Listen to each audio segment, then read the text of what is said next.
Greetings and welcome to yet another installment of our personal discovery series at Transit Ministries. And today we talk about education and career, which is essentially how useful we are making ourselves in the discharge of our duties on this earth. What is your duty on this earth?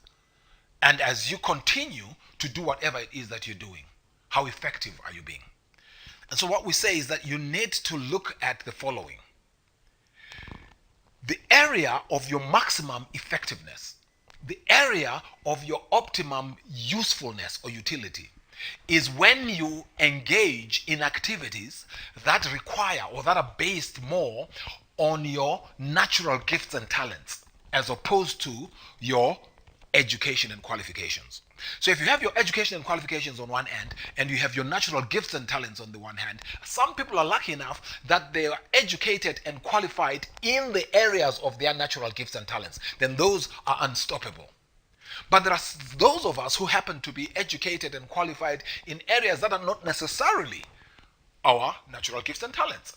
And when you have such an area, you need to ask yourself, am I operating in the area of my natural gifts and talents? Am I like a fish in water?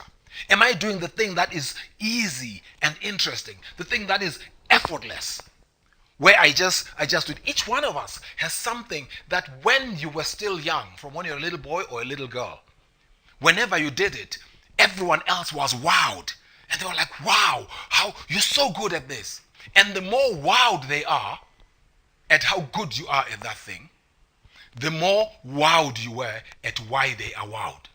Because to you, that is the most natural thing on earth. And anyone who is operating in that area is actually a very content, very stress-free, very successful person. And so I want us to look at the biblical underpinnings of this. All gifts and talents come from God. 1 Corinthians 12 tells us that we're all given gifts, diverse gifts to all different people. But all people have gifts. The second thing that tells us that everything comes from God is the Bible tells us in Psalms 119, the longest psalm, remember it? Verse 99. It says, I have more understanding than all my teachers because your testimonies are my meditation. In other words, I understand more than all my teachers put together because I study the scriptures. In Acts 4 verse 13, the Bible tells us that for when they saw the boldness of Peter and John, and they realized that they were uneducated, ordinary, ignorant men, unlearned men, they were astonished, they were amazed, and they took note that they had been with Jesus. So if you're, and these people hadn't been to school.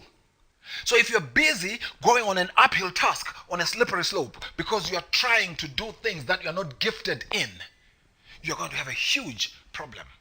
Because even when you do get the qualification, to sustain the interest, the motivation, the focus, and the inspiration at that level is going to be so much effort that it will be more effort, more work to get to work, and more work to start work, and more work to go through work, that by the time you're actually doing the work, you have worked so much.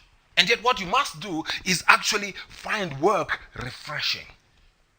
Because a fish enjoys swimming in water, because that's who a fish is. So I pray that you will also ask yourself, am I operating in the area of my natural gifts and talent? Or am I just pursuing a glamorous profession because I was told that this profession is prestigious, it's powerful, it's glamorous, and it makes money? God bless you, and stay tuned.